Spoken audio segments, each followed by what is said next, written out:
pessoal, eu sou Ana Volpon e este é o Mindful Cast, onde mergulhamos no universo do bem-estar. Prepare-se para pílulas de saúde, equilíbrio e plenitude a cada novo episódio. Vamos nessa? E hoje estamos no nosso quarto episódio com um convidado muito querido. Eu sempre falo isso para os meus convidados, né? Mas assim, como o podcast é meu e eu que convido, eu só convido gente que eu gosto, só gente querida. Então, estamos aqui com uma pessoa muito especial. Por isso que não é clichê, tá? É porque é verdade, são pessoas que eu tenho na mais alta estima. Ele é coordenador geral do Museu de Ciência da Amazônia, também diretor de sustentabilidade e desenvolvimento social da AMA Brasil, é uma organização da sociedade civil de interesse público, voltada à preservação do patrimônio histórico, artístico e ambiental, atrelada ao desenvolvimento cultural e social. É fundador e diretor da MAD, Made in Amazônia, empresa sediada no Pará, que produz cianobactérias e extratos para o setor de superalimentos. Muito bem-vindo, Luiz Felipe Aranha Moura. Obrigado, Ana. Estamos aí. Eu te falei, né? Como eu estava te dizendo, dificilmente eu participo dessas coisas, mas como, né, com você, eu sei que você tem uma profundidade. Falei, vou lá bater um papo com ela. É o primeiro podcast do Luiz, gente. Nossa Palmas Senhora, para o Luiz! É difícil mesmo a gente se conectar no Pará. Estou muito feliz de tê-lo aqui. Seja muito bem-vindo. E vamos bater esse papo aqui que a gente vai ajudar muita gente com os negócios que você empreende e tudo que você traz aí da Amazônia para nossa mesa. Não é verdade? Sim, com certeza. Você fez uma apresentação aí, falou, parece que eu sou um diretor da Total. Na verdade, tudo é uma história só que se interliga, né, no propósito que a gente tem na vida, né, de como a gente encontra nossos caminhos. Tem gente que não se permite, tem gente que vai vivendo, né, e vai sentindo, né, para onde tem que ir.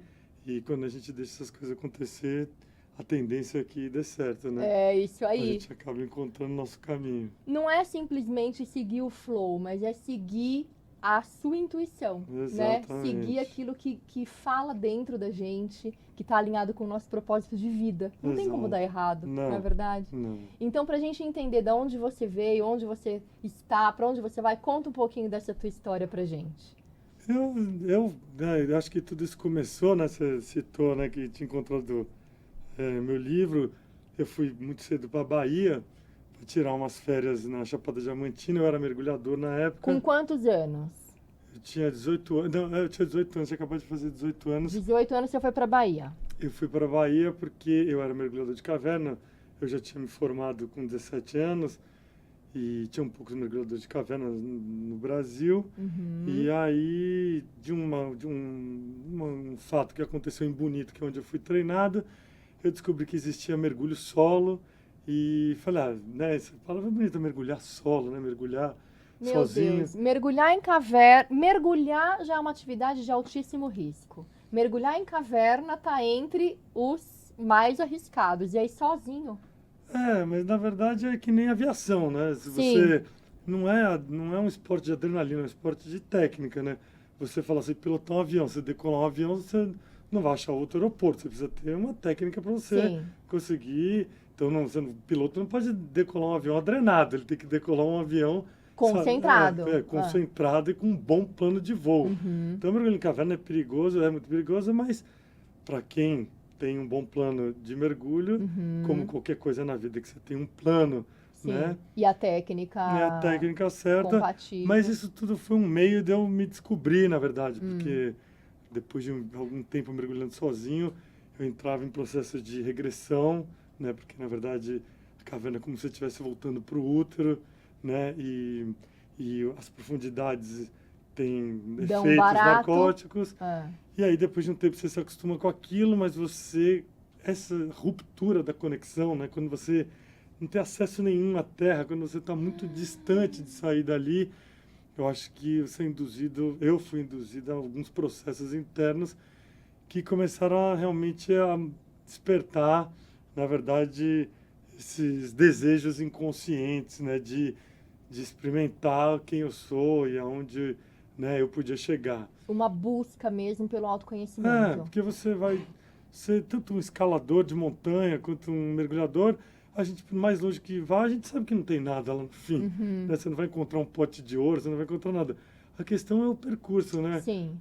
Esse caminho que traz muito ensinamento de como você consegue controlar seus medos, consegue se controlar, que ali, principalmente, você não tem para quem gritar, né? Sim. Então, esse processo todo foi um processo muito emocionante, porque eu não fui lá para fazer o que eu acabei fazendo, eu fui lá para mergulhar em caverna, mas de repente eu estava envolvido numa causa social que era no meio do sertão, que não tinha água, e os caras falaram, mas como que você é mergulhador? O que você está fazendo aqui?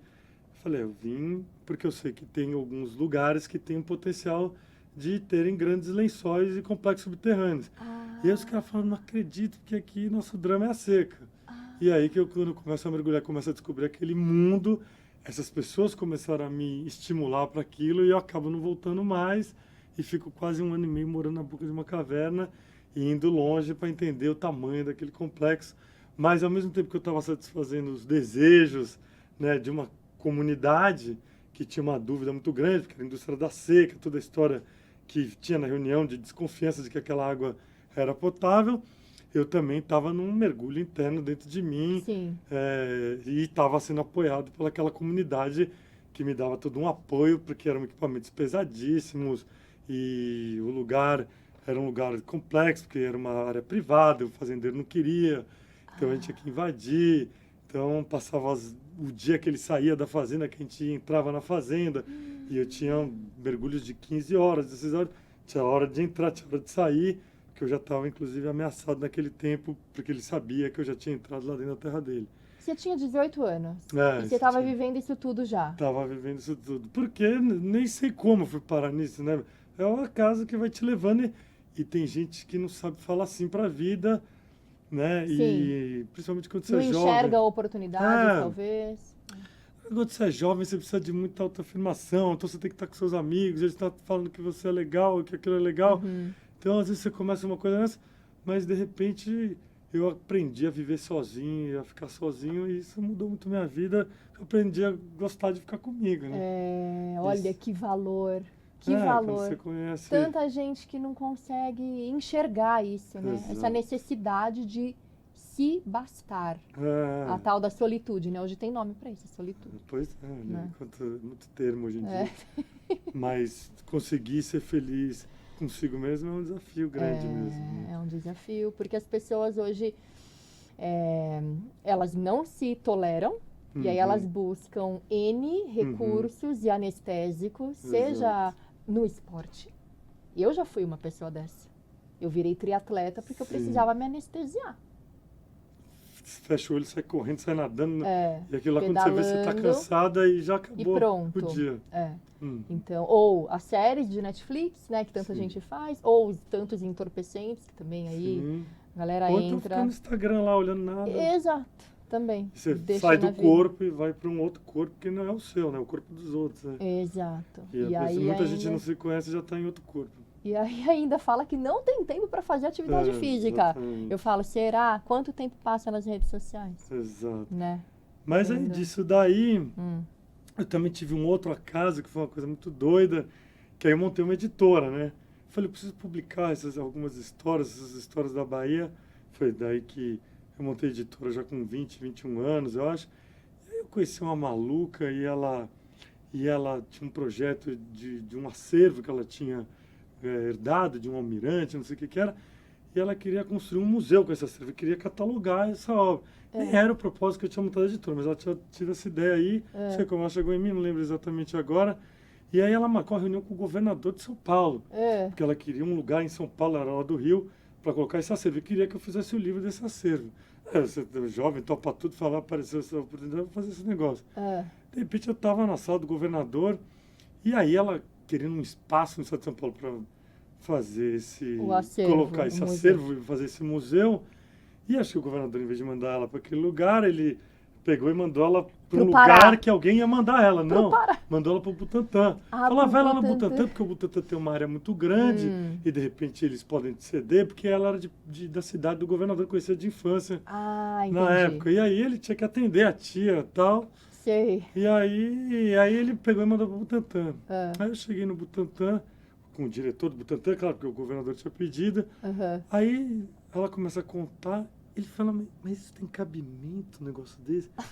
Como é que você veio parar aqui? Olha, a senhora me desculpa, mas isso não tem nada a ver. Imagina, como é que eu vou a uma instituição científica? Você está vindo com uma coisa que... Aí ele falou, e você? Eu falei, eu tenho um editor. Ele falou, você fica, que nós estamos precisando fazer um livro sobre as serpentes de Alcatraz e da Queimada Grande, que nós estamos com um projeto de pesquisa lá. E eu fugia da escola para ir ao Butantã. Então, para mim, já estava maravilhoso. Porque eu estava no Butantã, que era um lugar que eu amava, né? É, E eu estava conhecendo o diretor, para mim aquilo era festa. é. E de repente ele fala, e aí eu fui parar nessas ilhas, fazendo documentando essa história dessas ilhas, Uhum. que é um livrão, que depois eu te mando também. E aí, quando eu estou nas ilhas, pega fogo na ilha, depois de um treinamento da Marinha, que a ilha era o lugar onde a Marinha fazia treinamentos de aferição da fragata.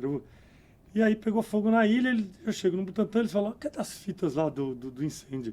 Eu dou as fitas e de repente está no Jornal Nacional as imagens. Aí no dia seguinte eu chego no Butantã, tem um monte de comandante da Marinha, e eles falam, São Luís Felipe, eu falei, você podia nos acompanhar até o comando da Marinha? Eu falei, olha, eu não tenho nada a ver com isso, eu sou prestador de serviço aqui, eu estava lá por um acaso, mas as fitas foram dadas aqui para a instituição, não tem nada a ver com isso. E aí eles, não, a gente gostaria mesmo que você fosse, o Almirante quer te conhecer. Eu falei, eu tenho uma reunião agora e entrei correndo lá para dentro, falei pro diretor, Querem me prender. tá vendo aqui lá embaixo, aqueles oficiais, pô, vocês deram aquela imagem lá pra coisa, e foi uma matéria que pegou muito mal pra Marinha, porque vocês acusam a Marinha. Ele falou, eu vi essa matéria também, que tô sabendo agora também, mas, e eu falei, eles falaram pra mim pro comando da Marinha. Ele falou, não, vai. Aí eu peguei e falei, putz, mas o que eu vou fazer lá? Não, vai lá ver o que eles querem. Aí eu fui ao comando da Marinha, chegou lá, coloca ele nessa sala, leva pra cá. O Almirante tá chegando, de repente escuta aquele helicóptero tá chegando, traz ele. Botei, eu com 21 anos de idade, tremendo, desce um homem super simpático. Pô, você é mergulhador, não sei o quê, começa a bater pau, vamos almoçar, me leva, eu sei que você gosta de comer isso, de repente um banquete, comecei a almoçar. E aí eu falo, olha, deixa eu te explicar, eu não sou do Butantã, essas imagens, eu sei que meu nome está ali na lista, que eu estava na ilha, as imagens são minhas, mas não tem nada a ver com essa história. E aí ele fala, não, é uma causa nacional. A questão é que se nós formos expulsos da ilha, que é o único lugar que a gente pode fazer esse treinamento de aferição de canhão, nós vamos ter que deslocar as fragatas para o Panamá, um custo de quase 40 milhões por operação. E a Marinha não tem esse dinheiro. E não fomos nós que colocamos fogo na ilha, porque a Marinha desenvolveu um projeto inerte, que é uma bala de areia, e impossível ter sido a gente. Isso é uma tecnologia que nós desenvolvemos ao longo de anos, isso é uma armação e tal. Aí, o final da história foi que eu consegui fazer uma interlocução entre essa história, o Butantã, e ao final disso, a Marinha me contratou para fazer alguns projetos, e o diretor falou, fica aí que eu vou te mandar para conduzir um projeto na Amazônia. Aí que eu montei a O UCIP. diretor do Butantã. O diretor do Butantã. Foi aí que eu montei a UCIP, porque o Butantã não podia, pela administração direta do Estado para a Amazônia. Precisava Sim. de um braço de apoio. E eles queriam ter um braço de apoio no Pará para justamente recolher Para o poder material. pesquisar. E aí que vem toda a história. O Isso. soro, que era para um determinado escorpião, não funcionava lá no Pará, nessa região. E aí, na época, era só isso que era o fato. Então, como ali era o lugar que tinha os 4 grupos de serpentes, tinha muito interesse em acidentes sofídicos, tudo isso, não dava para lá. Só depois que eu fui. Pera, volta, porque eu não entendi o que é isso. Muitos acidentes, era a região que mais tinha acidentes com animais peçonhentos. Ah, entendi. Então, o Butantã já estava com interesse na região. Entendi. E um fato que foi o condutor de toda a história que volta agora ao presente, por que o soro do mesmo escorpião não funcionava naquela região? E aí que vem toda a história da Terra Preta e da mudança de tudo isso. Tá. Então eu, jovem, fui parar num lugar que eu não sabia para onde estava sendo mandado. Sim. Estava sendo mandado para a Amazônia, imagina, jovem. Mas assim, lá na Amazônia, quando você foi mandado para lá, qual era efetivamente o seu trabalho? O que você Era fazia? implantar uma base do Butantan na Tá, Amazônia. aí os técnicos iam lá e faziam pesquisa, colhiam esse material das Exatamente. serpentes, dos escorpiões, até a própria serpente, trazia para cá, para o Instituto Exatamente. Butantan para Tudo avaliar. que era de interesse biológico Tá, era um acordo. Então, você a fazia essa OCIP, ponte. ela era uma OCIP nacional, regulada pelo Uhum. Ministério da Justiça, Que é a AMA que é a AMA Brasil. Brasil. É a AMA exatamente. Brasil. Tá. Então, essa foi a origem Da AMA Brasil. da AMA Brasil. Tá, E aí a gente fazia toda a parte logística operacional, para perfeito. que os pesquisadores pudessem ir, ter uma base lá, uma sede, e poder manter parte da coleção e as armadilhas e tudo aquilo que Sim, funcionando, porque senão ele vinha, depois de 6 meses voltava. já não tinha mais nada, tinha que Aí começar tinha que do começar do zero. zero. Então Sim, esse era o sim. propósito do Butantan. Entendi. Então eu fui enviado, fui mandatado pela minha própria OCIP para ser o representante da implantação da base do Butantan Que na legal, Amazônia. bacana, muito Então legal. foi aí que tudo começou. Tá, e aí, por que então que esse soro do escorpião não funcionava lá? É o que a gente história, vai que é o grande entrar mistério agora. de tudo isso. Sim, que é a tal da terra preta, Exatamente. que é um solo. Bom, aí você vai falar. Extremamente rico. A Terra Preta, na verdade, é o resquício de uma civilização que foi a civilização mais avançada do mundo. E eu não sei, por um lado é muita sorte, que ninguém nunca falou disso, e eu tive a sorte de poder parar nesse lugar, né? Porque isso é uma história muito doida, realmente. Porque todas as civilizações do mundo, elas seguiram um padrão, que foi mais ou menos assim: precisamos comer batata, milho e algumas coisas o ano inteiro. Uhum. Então, o que as civilizações fizeram? Precisamos plantar batata, ou seja, o que for, ou milho, e para a gente comer o ano inteiro. Então, precisa plantar, colher, beneficiar, estocar e manter em segurança, porque quando você se ataca, quando é atacada uma comunidade, uma civilização, Sim. você se ataca o estoque de alimento. Perfeito. Como até hoje a guerra a gente está vendo isso aí. Como é que você Sim. extermina você ataca o estoque de alimento. Sim. Então era assim que eram as civilizações. Se você pegar o Egito, os Incas, os mais, eles, o sistema agrícola era onde Era desenvolvidíssimo. onde se gastava todo o tempo. Sim, verdade. Irrigação e tudo. Os microclimas, você pega os Incas, você vê toda aquela engenharia. E essa civilização teve uma tecnologia, teve um insight, que é por isso que a gente fala muito sobre ancestralidade, onde a gente perdeu essas coisas, que eles estavam tão avançados que até hoje a gente não sabe como a Terra Preta foi feita. Mas o que muda nessa civilização é que eles, ao invés de fazer esse processo, eles falaram: vamos morar dentro da despensa. Nós vamos montar um solo tão rico e vamos adensar todos os tipos de frutas e sementes, e nós vamos viver dentro disso e comer na sazonalidade, que essa é a grande herança da Amazônia. Então nós vamos comer bacaba na época da bacaba, pupunha na época da pupunha, açaí na época do açaí, pracaxi na época piquiá na época do piquiá, e nós vamos comer na sazonalidade. Isso muda toda a lógica civilizatória, porque aquilo está ali plantado. Sim. Você não precisa ter uma despensa, você não precisa beneficiar para guardar aquele alimento. Perfeito. Você come o que nasceu. O que tem naquele momento. E você vai comendo e vai vivendo. E como que você ataca uma civilização dessa? Que ela não tem um estoque, ela não tem endereço. Ela tem um território plantado e ela está lá. Você mata meia dúzia aqui, a outra meia dúzia de lá de cima está garantida. Sim. E depois ela volta para cá. Então, isso muda tudo, porque eles tinham tempo para viver, porque eles não precisavam se preocupar com o alimento, que era o que consumia todo o tempo das civilizações. Sim. E isso muda toda a sociedade deles, que era uma sociedade feliz.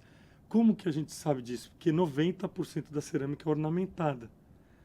E as outras civilizações, entre 5% e 10%. Porque só os faraós, só os reis, ou só, sei lá, os grandes líderes dessas civilizações que eram contemplados ou tinham esses utensílios, a população dispunha disso. A população tinha só ferramenta e arma. Exatamente. Então, eram pouquíssimos felizes ali em abundância e muitos ali trabalhando para aquela abundância. E aí você pega uma civilização de extrema abundância na sua totalidade. Gente, que coisa maravilhosa. E essa civilização, ela é tudo que a gente queria ser. Porque nós falamos que tudo que a gente faz é para nossa felicidade. Sim. Toda a tecnologia de guerra foi para encurtar nosso tempo, facilitar nossa comunicação, para a gente poder ser mais feliz ou ter mais tempo, né? O tempo, de uma certa forma, ter tempo está ligado à felicidade. Sim. E quando você tem É um tempo, luxo, né? você vai fazer aquilo que você gosta. Exato. Né? E aí a gente vê que essa origem, a civilização que a gente escolhe como piloto, ela está totalmente errada, né?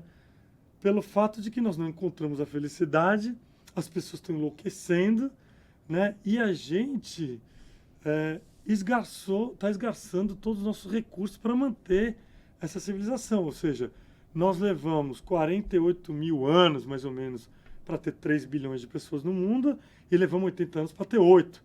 Quem que foi prejudicado? O solo. Porque nós conseguimos tecnologia suficiente para manter esse sistema agrícola original, né? Planta monocultura, colhe, estoca, armazena, beneficia. Acaba com a riqueza E a gente perdeu natural tudo. do solo. E principalmente, quando vem a epigenética, a gente descobre que a gente perdeu o fundamental, que é aquilo que traz toda a nossa estabilidade, que é a nossa microbiota.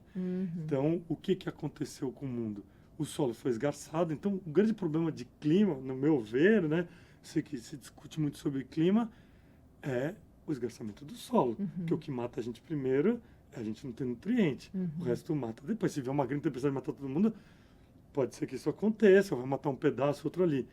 Mas o que vai matando aos poucos é você não ter nutriente suficiente. Não tem nutriente, ainda mais vai na indústria alimentícia que compra tudo processado, ultraprocessado. Então, quer dizer, do solo já não está vindo bom, como poderia.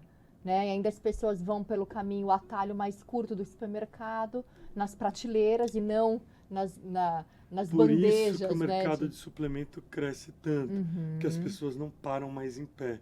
Porque o solo não tem mais a quantidade de minerais e fitoquímicos para nos manter em pé. Então, antigamente, aí fala, minha avó vivia, comia normal e não tomava suplemento. E, claro, ela veio de uma geração que ainda não estava com essas 8 bilhões de pessoas no mundo. O sistema agrícola ainda estava ali, as pessoas moravam na roça. Então, aonde que isso foi bater agora, nesse momento de mundo? Nós não temos mais condições de viver com alimento mesmo esse que está plantado aí. A gente precisa suplementar, né? E aí, só que a suplementação, ela não é igual à alimentação. Porque a alimentação, quando você metaboliza o alimento, quando você mastiga, digere, você vai armazenar aquelas armas para te defender. E a assimilação, a absorção dos nutrientes é totalmente diferente de quando você suplementa com vitamina. A vitamina você absorve 3% daquilo, né? Sim.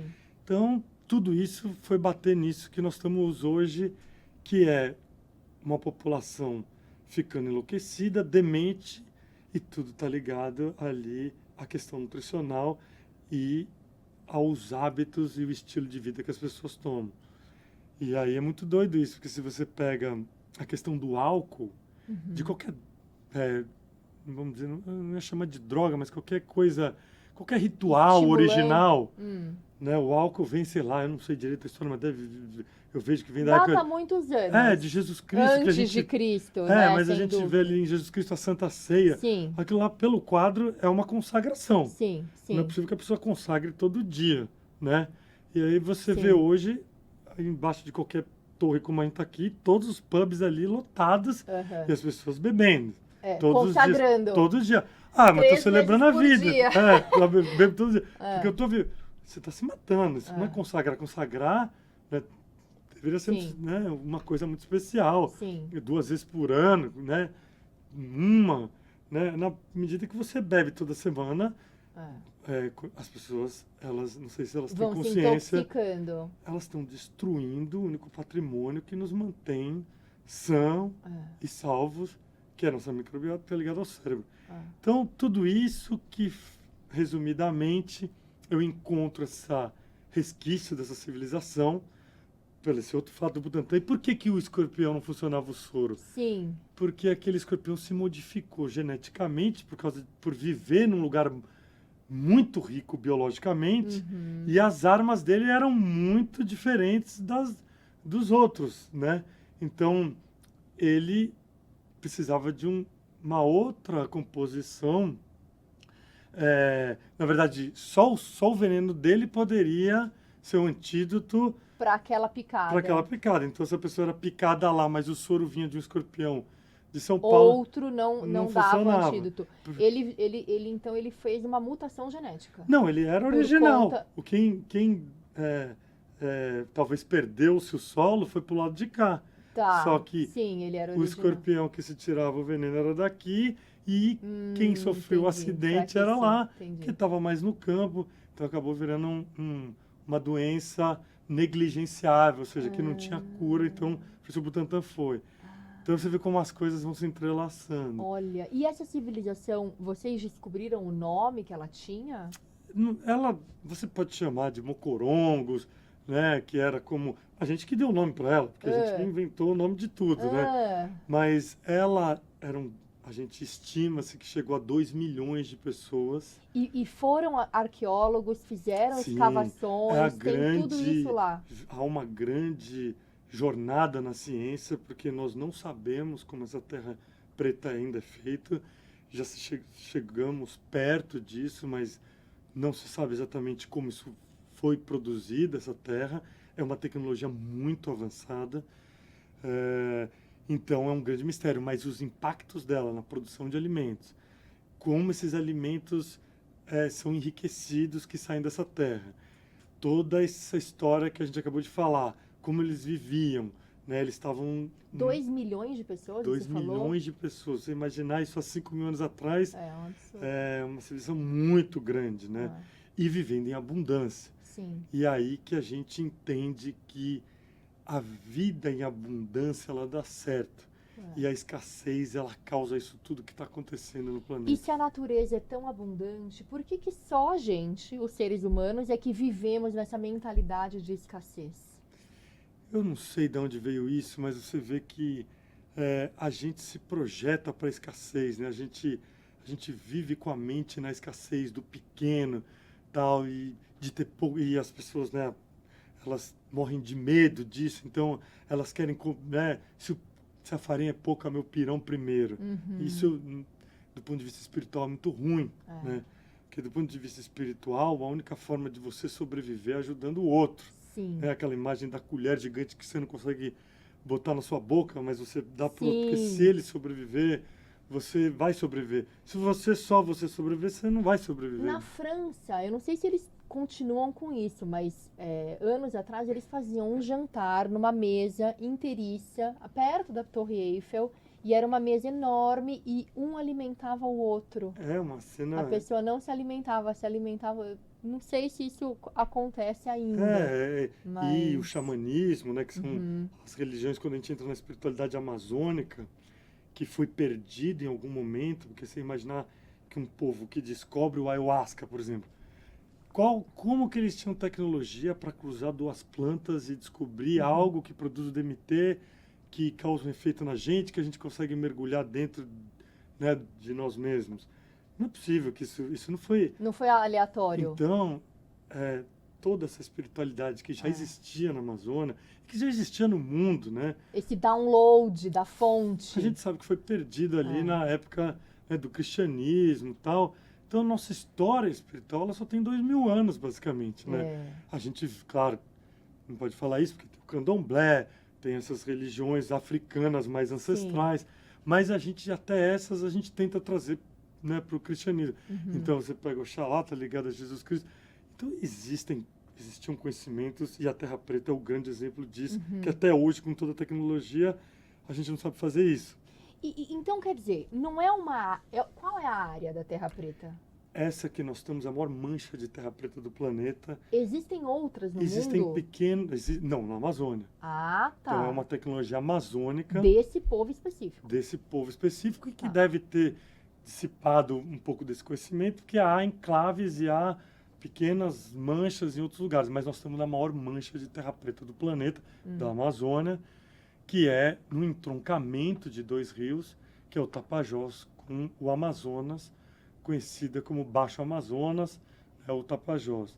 Então, é uma região muito interessante porque ela ainda guarda muita ancestralidade nesse território. Nossa, E foi deve ser uma por isso energia. que quando a gente descobre isso, que eu resolvi fundar um museu de ciências da Amazônia, porque são muitas Sim, ciências, sim. no epicentro dessa civilização, que teve uma coincidência que o Henry Ford, quando vai à Amazônia, a gente não sabe porque essa coincidência, ele constrói uma Detroit exatamente nesse lugar.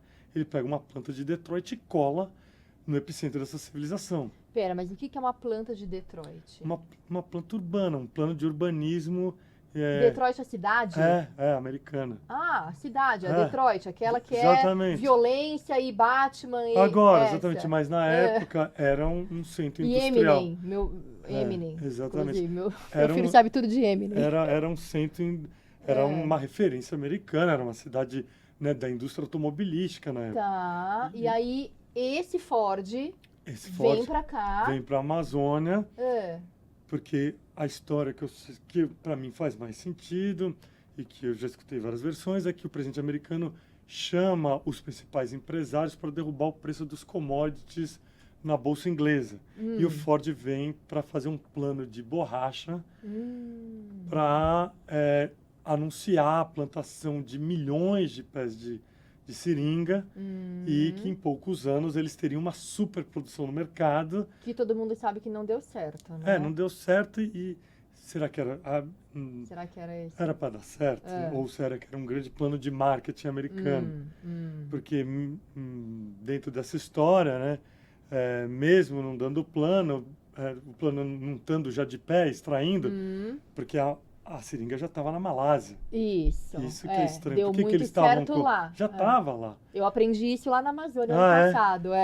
Já estava lá, né? Tem um livro chamado O Ladrão do Fim do Mundo que conta isso. Sim. Ele já vem quando a Malásia já está com uma coisa muito próspera, né? Então parecia que estão fazendo duas vezes a mesma coisa. Sim. Mas tem toda essa história. Mas aí ele veio então para essa região da Terra Preta.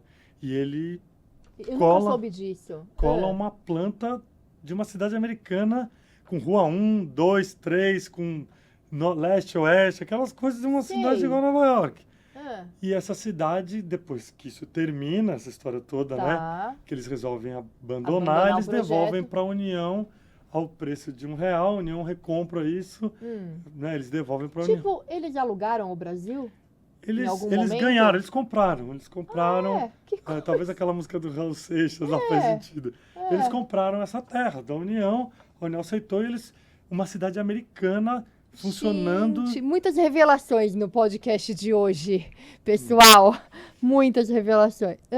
E aí ele recomprou bota uma cidade americana para funcionar no meio da Amazônia, só que não deu certo, porque imagina esse território com toda essa ancestralidade sob um regime americano onde você tem um alarme, que era a caixa d'água, que horário de entrada dos funcionários, horário de saída, uma alimentação americana, hospitais americanos, dentro de toda a estrutura de hospital americano. Esse hospital que realizou a primeira cirurgia plástica do Brasil é onde hoje é o Museu de Ciências da Amazônia. Nós reconstruímos o prédio. Então, quando eu cheguei com o diretor do Butantan em Santarém para decidir aonde seria a base do Butantan, já estava a prefeitura de Santarém, exército, todo mundo mobilizado para dar uma área para o Butantan e para a Amazônia. E o Butantan era, no fundo, essa OCP nossa que tinha esse mandato. E aí ele fala, vamos visitar uma cidade aqui que eu não estou convencido ainda. E aí nós vamos lá e chegamos na cidade, era uma cidade abandonada, e aí a Fundação Butantan resolve financiar o tombamento dessa cidade e fala, vamos reutilizar esses prédios, né, e implantar essa base aqui. Então foi um projeto que nós fizemos tombamento, começamos todo esse tombamento. Isso foi terminado 10 anos depois. Imagino, porque estava ali em destroços. Exatamente. Quantos anos que ficou abandonada? Desde a década de 30. Tá. Eu cheguei lá em 2003, 2004. E aí que nós começamos todo esse plano. Então agora que a coisa... E como chama essa cidade hoje? Belterra. Belterra. Isso. Tá. Então hoje o que nós estamos montando? Um dos maiores ecossistemas de cura da humanidade. Ou seja, como que a gente cruza cura humana, cura animal e cura planetária a partir de um legado ancestral que a gente descobre que tem esse potencial, né, de cura num mundo que a gente está hoje. A última mancha de uma terra capaz de aportar nutrientes, fitoquímicos e minerais em quantidades suficientes para a gente parar em pé. Então, é uma loucura isso. E você diz que essa terra, ela não era originária. Aquele povo, eles criaram essa terra não é uma atividade geológica, é uma atividade humana. Gente, que mistério. Porque se você pega a Amazônia, ela é toda de areia, né? Ela Sim. é um solo arenoso, né? Você tem uma camada de folhas ali, mas quando você vai... E essa terra não, essa terra... Por isso que é um grande mistério. E ela tem profundidade. Tem profundidade e ela né, na verdade, ela revela o tamanho dessa civilização. Sim. E ela revela a intensidade humana dentro desse território, né? Gente, que coisa incrível.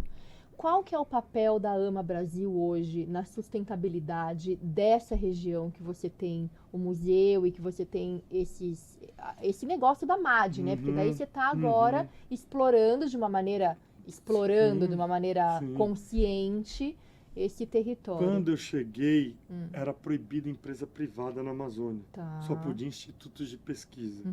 E eu estava ligado ao 20 anos atrás. Isso. Eu estava ligado ao Butantan. Como que isso virou um Museu de Ciências da Amazônia? Todo o acervo genético e biológico, durante 15 anos de contrato com o Butantan, nós fomos guardando exemplares numa universidade que tinha lá, com um correspondente que trabalhava no projeto. Então, tudo que a gente mandava, tudo que era coletado, a gente foi colecionando.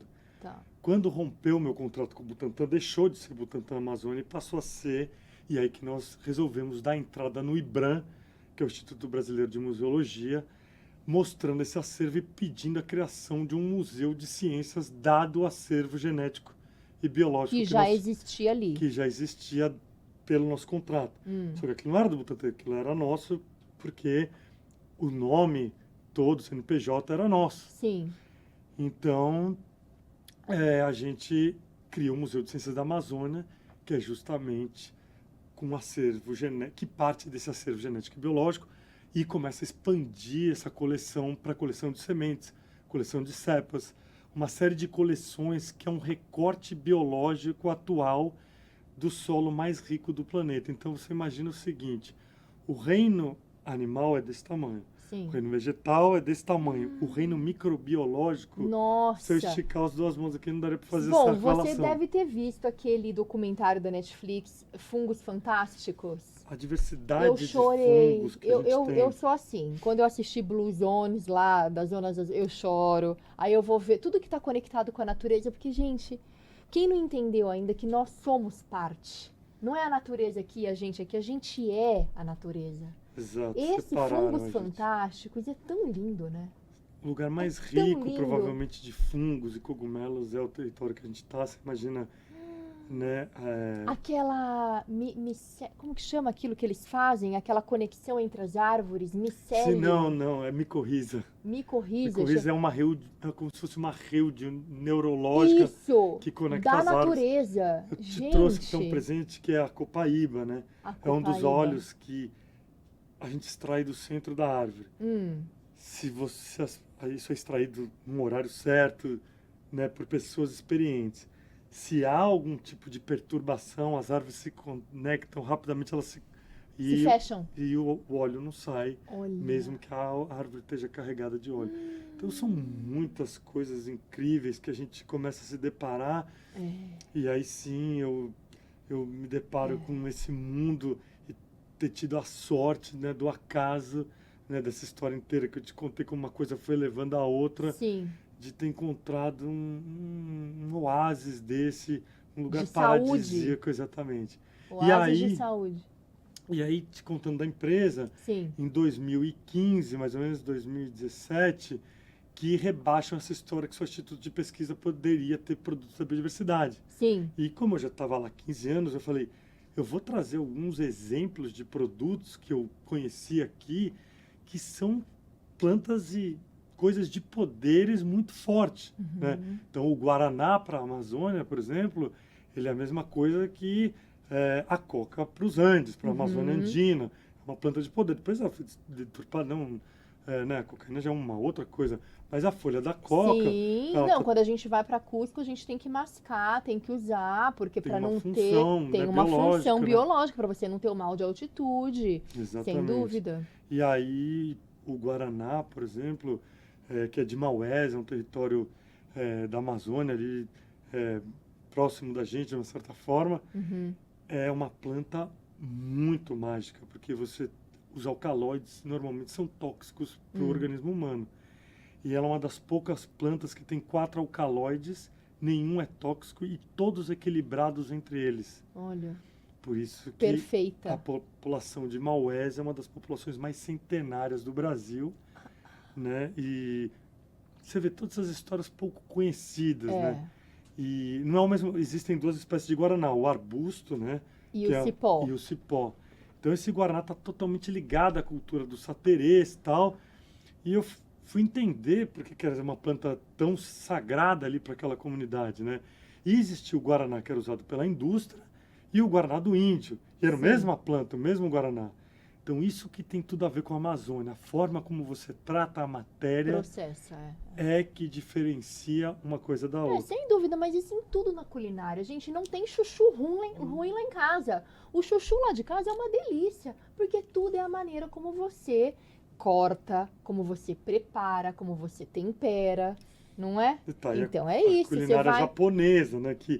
Né, Exato. e não desperdiça nada, dá um tratamento visual naquilo, Uhum. cuida do alimento, porque tem escassez, né? A gente, nessa abundância, a gente joga fora, não deu certo esse chuchu, taca pra fora. E a Amazônia tem uma coisa muito louca que é isso, que é essa multiculturalidade, né? Que você encontra muitos resquícios de civilizações do mundo inteiro. Por exemplo, dos japoneses. Ah, é? Se eu te colocar um índio, um japonês na sua frente, de um indígena, né, um japonês, dificilmente você vai conseguir reconhecer quem é quem, né? São muito parecidos. E aí você pega o shoyu, é um molho à base da soja, que é o negócio deles, que se usa em tudo. O tucupi é um molho à base da mandioca que se usa em tudo. Sim. O misoshiro é uma sopa japonesa com legumes. O tacacá é uma sopa amazônica com legumes. E o peixe, muito comido na Amazônia e parte da cultura alimentar da Amazônia. O peixe no Japão, também base da cultura alimentar japonesa. E aí você vai no Tapajós, nessa terra preta, se você trazer a Itália também, tá ligado? Porque um tomate nosso lá, ele é tão bom quanto um tomate italiano. Então... Qual é o nome da civilização que hoje existe ali? Porque os mocorongos já não existem. Não, existem. É o nome desse povo, vamos chamar assim, dessa... Só que o que acontece? O Cabo do Brasil corta em Santarém. Então, o fio, vamos falando de uma forma simples, ele corta em Santarém.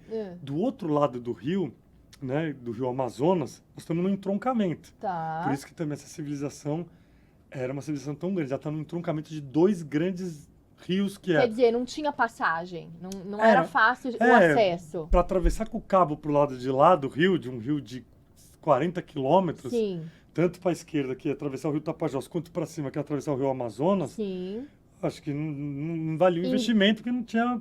Né? E então, para cima do Amazonas, ainda nós temos as tribos mais isoladas do Brasil, igualmente na cabeça do cachorro, lá onde estão os Yanomamis, que as pessoas estão ouvindo falar agora. Nossa, vamos colocar um mapa na tela, né, pessoal? Porque assim, eu já me perdi aqui. Já não sei mais onde eu tô. Muito doido isso. Né? O Brasil é infinito. Infinito. Né? Quando eu cheguei na Amazônia, eu fui só uma vez, que foi o ano passado. Quando eu cheguei lá, é indescritível a sensação. Porque é de uma amplitude, é de uma abundância. Olha, eu fico emocionada.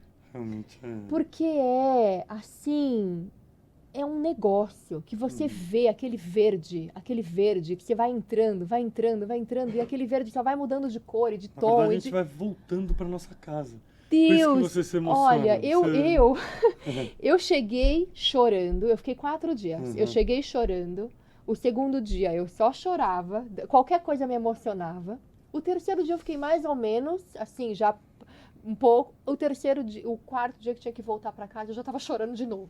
Então, assim, foi foi Você transcendente para revisitou mim. sua Foi casa, na verdade. transcendental. Nós viemos da natureza. É, E muita gente chora lá na Amazônia. é. A gente hoje está com essa empresa de experiência de cura. Sim, conta mais pra gente sobre como chama essa empresa. Chama MAD também, só que essa é Tá. MAD Experience, né? Uhum. É tudo isso que a gente viveu, a gente vai colocar agora à disposição das pessoas.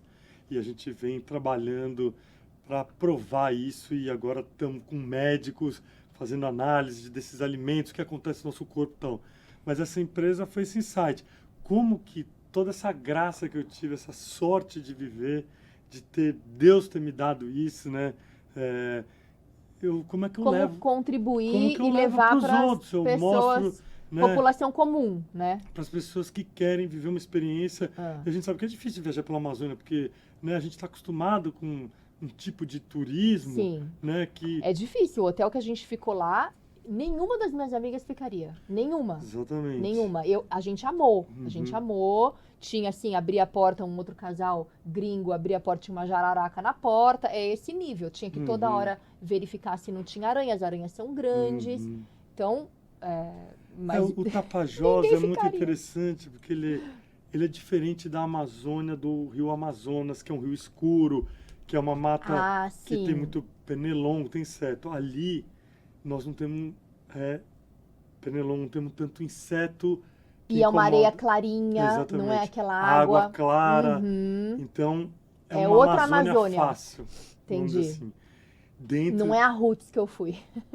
nem sei se naquela época já era assim, talvez por isso que essas caras escolheram esse lugar, porque o lugar é um paraíso. Você me falou que é a Bali brasileira, não foi uma isso que coisa, você me falou? Não dá nem Quando para a gente se comparar. conheceu. A gente hoje em dia fala que é Polinésia. Polinésia Tem brasileira. imagens muito polinésicas, porque você tem bicos de areia, e na Polinésia tem aqueles motus, né, que são lagos e com mar por fora, e a gente tem esses lagos aí cercados de areia e do que lado do lindo. rio, que você não vê a outra margem, então parece um mar.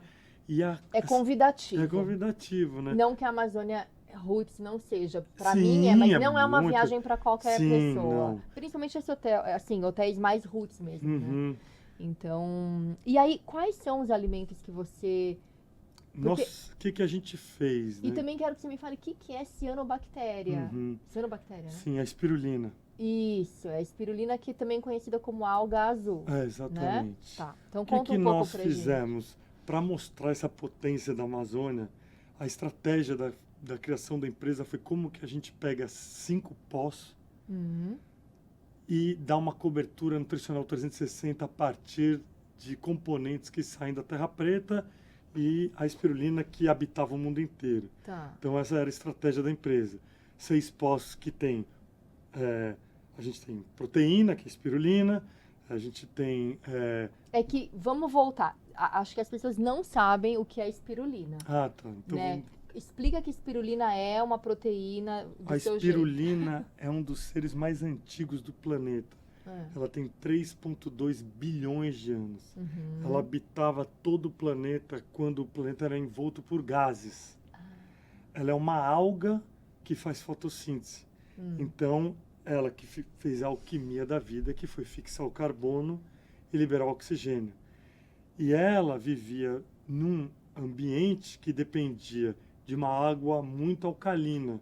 Da onde que vinha essa alcalinidade? Dos vulcões, das cinzas, de tudo isso que alcalinizava essa água. Então, o planeta foi todo tomado por espirulina. Depois, a espirulina, na década de 70, ela foi encontrada por um pesquisador, que era o Ripley Fox, para tirar metal pesado das crianças de Nagasaki que nasciam com a medula amolecida. Nossa. E ele encontra essa alga, que é uma esponja de metal pesado, e basicamente uma esponja no modo de falar, Sim, eu não sabia disso. e ela enrijecia a medula dessas crianças em 3 meses. Uau. Então foi um projeto que na época era para isso, mas na época nos anos 2000, quando vem a força do veganismo, que as pessoas começam a buscar fontes alternativas proteicas, a espirulina vem com tudo. Bombou. Porque ela é a proteína mais assimilável disponível que existe. Ela é a única proteína 99% assimilável, sendo que ela é feita de 70% de proteína. Então, se você fazer uma comparação com a carne, por exemplo, a carne é 25% de proteína, 15% assimilável. Então, uma colher, né, de sopa de espirulina equivale a um bife de 100 gramas, mais ou menos, em equivalência de proteína assimilada, né? Biodisponível, né, como se fala. Sim. Então, ela é o alimento de maior densidade nutricional do mundo. É uma joia. Ela é um alimento quase... Superalimento. Um superalimento, se for super, ela é ultra, porque o segundo está muito longe dela. Entendi. Quando você pega, por exemplo, de proteína, o Ora Pronobis, por exemplo, sim, você tem 40% de proteína. Então, se você pegar isoladamente, mas quando você pega o complexo inteiro da espirulina, então a maior fonte de beta-caroteno, todos os complexos vitamínicos, maior fonte de ferro disponível, então você começa a encontrar ali um alimento. Claro, ele foi o primeiro ser a habitar o planeta, a gente veio de alguma coisa por aí, ou seja, a nossa célula já está totalmente compatível com esse alimento, né? Então, o gosto é peculiar, né? Não é, tem que aprender a usar, mas assim, é o que eu falo. Eu uso mesmo, não gostando muito, porque não é muito, e olha que eu para falar que uma coisa não é tão palatável, né? Porque eu tenho um paladar assim, bem adaptável, mas não é tão fácil de usar. Tem encapsulados também, tem várias maneiras de usar. Então, é isso que é uma das coisas que a gente também revolucionou. Por quê? A espirulina foi levada para o Havaí na hora que deu esse boom. Os americanos, muito sabiamente, sabiam que a espirulina dependia de água pura, ar puro. Porque ela faz fotossíntese e o carbono precisa vir de um ar puro. E se ela precisa de água pura, ela precisa de uma fonte natural. Então, quando ela começa no Havaí, ela está usando fontes de pequenas fazendas de água natural. Sim. Quando ela escala, ela vai para água tratada. E aí você imagina, 95% da produção de espirulina no mundo é produzida com água tratada. O que tem na água tratada? Não é a mesma coisa. O que tem na água tratada? Flúor e cloro. Sim.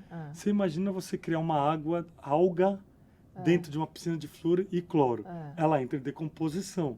O cheiro e o gosto ruim são fruto da decomposição da proteína, né, que qualquer bicho morto... Já está apodrecendo, então. Qualquer bicho morto começa a cheirar. A espirulina nova e viva, ela não tem esse gosto. Então, a nossa espirulina é uma das melhores biomassas do mundo e ela é totalmente palatável porque nós só colhemos espirulina nova. Então, você vai mudar a sua opinião. E por que eles só vendem, você vai encontrar 90% em tablets e cápsulas? Para realmente é ruim demais. Para você evitar o contato com a matéria. Então, o selador do tablet evita que você sinta o cheiro e coma, e a cápsula, mais ainda, você não tem contato nenhum com a matéria. Só que a nossa proposta... Não tem o mesmo efeito. Não é que você coma uma cápsula, é que você se alimente proteicamente com aquilo. Então, vamos pegar se a gente está falando que uma nutrição precisa de 25 gramas de proteína. Por refeição? Por pessoa, por dia, para poder parar em pé aí. Se fosse em cápsula, você teria que tomar vezes... nós estamos falando que cada cápsula tem 500 miligramas. Você ter 25 gramas, você teria que tomar 50 cápsulas. A garganta não ia aguentar. Então a gente vende tudo como alimento. Entendi. Mesma coisa, a cúrcuma e o gengibre de terra preta. A potência desse negócio. Se a gente vendesse em cápsula, né? Sim, não é a mesma coisa. Você não iria se alimentar disso. Entendi. Entendeu? Então esse é o propósito da companhia. Que você se alimente desses 6 pós. Então é espirulina, cúrcuma, gengibre, então, o guaraná-cipó. Então a estratégia, né, dentro da epigenética, que é o que a gente está olhando, é o quê? Nós temos uma fonte proteica com várias vitaminas, né, e vários elementos fundamentais, como ficocianina, como beta-caroteno, tudo isso.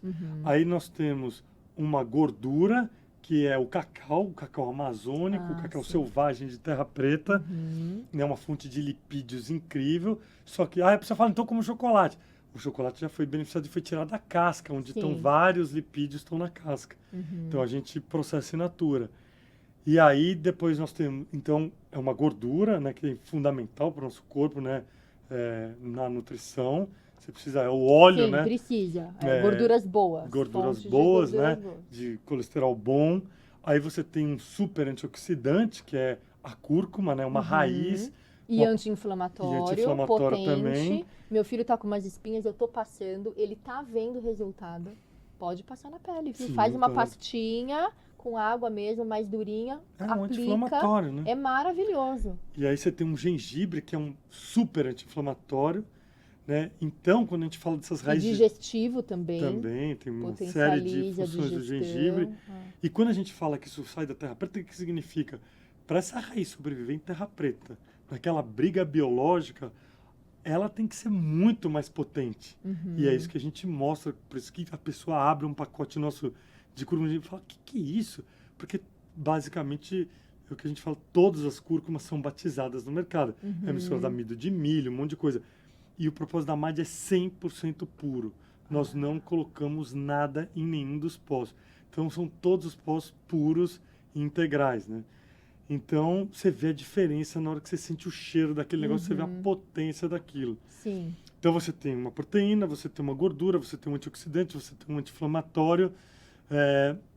E aí nós temos uma pimenta que tem uma atividade nos neurônios, né? Uma pimenta, ela tem uma atividade cerebral também. E Qual que é a pimenta? ela é de uns índios de lá da região, que eles, na Amazônia, eles guardam muita semente e vão jogando, né? Então a gente não é uma espécie, são várias espécies, é um mix de pimentas selvagens, que essa tribo diz o seguinte, ainda bem que existe peixe para comer pimenta, de tão viciado que eles eram em pimenta. E aí eles estavam com uma produção muito reduzida, porque era só para consumo deles, né? Foi diminuindo aquela necessidade, e aí a gente começou a estimular essa compra e trouxemos essa pimenta, que é uma coisa saborosíssima também. E ela é em grãos. Ela é em pó. Em pó também. Ela é em pó. Essa eu nem sei como faz, a gente nem pode saber, porque existe o controle do patrimônio genético. Sim. Então eles mandam pra gente só invasa a pimenta, eles preparam tudo, defumam e mandam pra gente. É defumada ainda. Exato. Que legal. E então, essas que são as estratégias. Aí, cada um, com esses pós, você adapta a estratégia que você quiser de acordo com o seu médico. Nós não somos prescritores, né? Sim, sim. A gente cria uma condição para que a pessoa adapte, né, ao protocolo do médico dela, ou de quem ela siga e tal. Mas esses pós são estratégicos, porque você começa com um shot que não quebra jejum. E isso que eu ia te perguntar, como incluir todos esses pós, então? Primeiro, qual é o benefício para a saúde, que você já falou? E segundo, como incluir isso no dia a dia, na nossa alimentação? Tem várias estratégias e vários nutricionistas, mas assim, uma coisa que faz muito sentido é o jejum, porque nenhuma máquina pode trabalhar 24 horas. Se a gente passa o dia inteiro comendo, dorme e começa comendo de novo, significa que o nosso sistema digestivo não parou. Porque a gente, enquanto está dormindo, está digerindo aquilo lá. Então, não é à toa que tem, né, todas essas culturas e religiões que já usavam o jejum e tal. Sim. Isso são coisas ancestrais também. E do ponto de vista científico, epigenético, o que acontece? Quando você se alimenta durante 8 horas, você faz a digestão durante 8 horas, e você desliga o sistema durante 8 horas, você consegue metabolizar as coisas e metilar aquilo que os seus genes podem de forma muito melhor e armazenar tanta energia de corpos cetônicos, que é uma energia fabricada pelo nosso corpo para o nosso corpo, né? E ainda... Corpos cetônicos. que é a dieta da cetose, que eles chamam, né? O que fala? Dieta cetogênica. A dieta cetogênica significa quando você para de dar carboidratos e açúcares para o corpo, que a gente está acostumado a acordar e comer pão, comer carboidrato. O corpo fala, não preciso produzir minha energia, porque toda hora esse cara coloca energia para mim. Entendi. Então você equaliza o seu sistema. Quando o corpo, ele aprende a se autorregular. Né? Quando você passa o primeiro dia e você não toma o café da manhã, o corpo fala assim, pô, parceiro, vai ter que me dar, cadê? No dia seguinte você faz a mesma coisa, no terceiro dia fala, não vou esperar mais esse cara. Vou eu aqui me resolver. Os corpos cetônicos é esse que vai buscar esse tipo de energia que a gente passa a armazenar a partir da hora que a gente não aporta mais, né, fontes de açúcar, de carboidrato e tudo mais, e ele é uma energia setada né, para o nosso organismo. Sim. Então, Mas não que não seja, não que você seja a favor do não consumo de carboidrato. só não durante o período de descanso para você dar ali. O Ayurveda, ele tem muito alinhamento com isso, porque a gente precisa de tempo para digestão. Então, na Índia mesmo, eles se alimentam 2 vezes por dia, via de regra, assim, pelo menos no ashram que eu tava, e quem segue uma dieta mais alinhada, assim, com a Ayurveda. Então, lá no ashram era 10 da manhã, que era o 10h30, que era o almoço, e 6 da tarde era o jantar, acabou. E tava tudo bem. Porque você liga seus ciclos cardíacos, né? Toda essa... Com o ciclo circadiano, com o nascer do sol e os horários de doshas e tudo. Então era isso, né?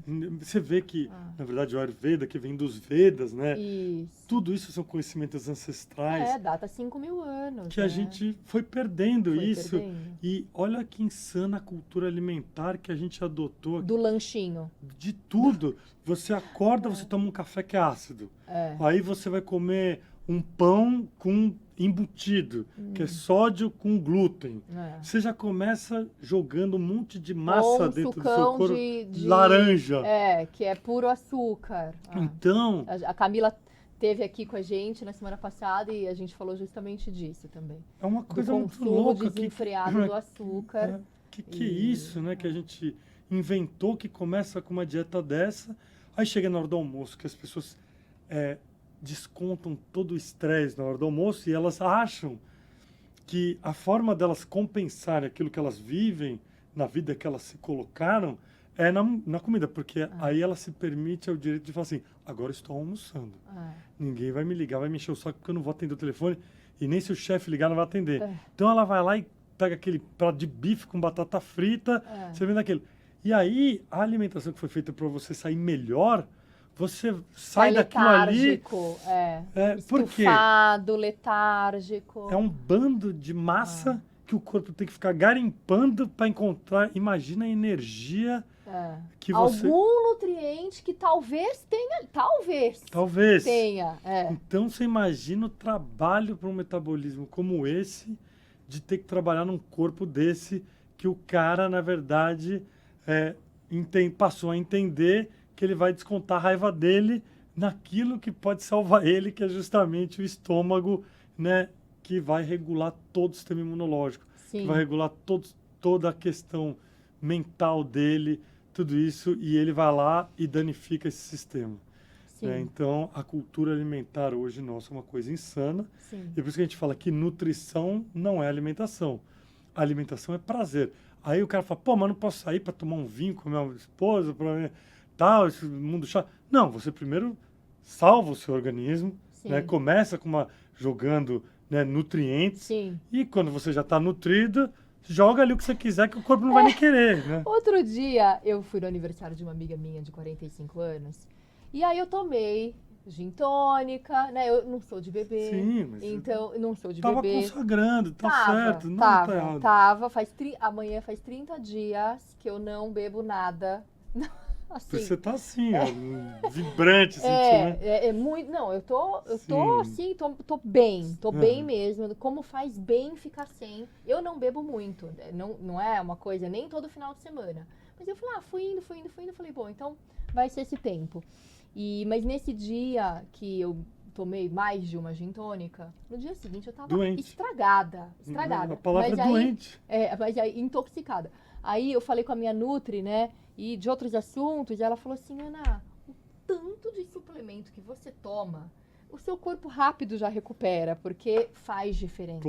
Faz diferença. Claro, então, na idade que a gente uma base né? substancial, mas assim, realmente não vale a pena, porque a ressaca depois dos 40, ai meu Deus. É uma doença quase. E aí, ruim. E quanto pior você vai indo... Isso você beber um dia, aí você acordou, aí você fala, já não vou fazer esporte. Aí você já fala, vou comer alguma comida porque me compensa. Só que imagina uma pessoa que está todo dia nesse ciclo. Nossa, né? não Ela dá. vai se afundando. E aí chega uma hora que ela já está no ponto de não retorno. Porque o caminho de volta ele passa a ser tão difícil que a pessoa não olha mais a luz no fim do túnel. Ela fala, agora... Né? Agora já foi, mas existe. Existe, claro que existe. É possível. Então eu queria que você deixasse como uma mensagem, porque Porque, olha, passou o tempo tão rápido, porque o papo ia longe ainda, né? Senhora. Mas pelo primeiro Já acabou? podcast Que tá maravilha. muito... Ai, ó, já quer voltar, tá vendo? É assim, já quer... Queria que você deixasse uma mensagem final para as pessoas que estão nos ouvindo e que querem se beneficiar desse conhecimento, dessa riqueza que a gente tem na nossa nutrição. E principalmente você que está totalmente conectado com a Amazônia. O que elas podem fazer? Acho que está tudo disponível no mundo, né? É difícil a gente tomar a decisão interna do que a gente quer. Tudo é mente. Falou né? tudo. Tá tudo no mindset. Exatamente. Então, se a pessoa tomar uma decisão de que ela quer o corpo dela, ela quer, né, preservar essa entidade. E tem uma coisa muito interessante, né, dos Vedas, que nós somos talvez a espécie que foi projetada para sentir, né? E a gente, na verdade, com todas essas coisas, a gente está perdendo a capacidade de sentir. Sentir nosso corpo, sentir as relações, sentir, né? A gente talvez está se tornando seres insensíveis dentro anestesiados na espécie mais projetada para sentir. Eu estava olhando para isso porque eu tive um cachorro que ele prensou a perna, perdeu a perna. Ele não está nem aí que ele perdeu a perna. Oh. Se fosse a gente ia ficar, ai, minha perna, tá. O bicho está correndo, tá igual. Então, isso mostra que realmente nós somos feitos para isso. Então, tudo que a pessoa quiser realmente, que ela sentir que chegou a hora, que foi o chamado dela, e isso está ligado ao propósito dela nessa passagem que é um sopro, que é a vida. E ela entender que ela não pode passar aqui em vão, e que ela, né, nesse sopro que ela vai deixar, que ela pode ser significante, por que não tentar isso, né? Então, por aí que eu acho que a gente pode dar muita coisa, encontrar um propósito bacana nessa passagem curta que a gente tem por aqui, né? E vontade de viver, né? Essa vontade, essa energia vital que ela tá dentro da gente. É só desencapar um pouco e se enxergar, né? Se olhar. Que bom, Luiz. Obrigada pela tua obrigado presença. Você, Ana. Foi muito legal. Imagina. Eu queria que você olhasse aqui para essa câmera e passasse o teu recado, onde as pessoas te encontram. Fala o arroba da Madi, os arrobas que você quiser. E seus projetos também, futuros. Eu queria que você falasse aqui da Madi Experience, que tá rolando. Eu não tenho Instagram pessoal, né? Não tenho, mas o da Madi é Madi4.life é o site, e o Instagram é Mad4Life. Que é Mad4Life, número tudo 4 junto. Life junto, né? Curto. O da Mad Experience é mad4x.com, que é da Mad Experience, que é essa empresa de experiências de viagem. O do Museu de Ciências é Muca Amazônia. O Amazônia é um A só, né? Porque o MU de Museu, Amazônia, C de Ciências e o amazoniajunto.org, que é o Museu de Ciências da Amazônia.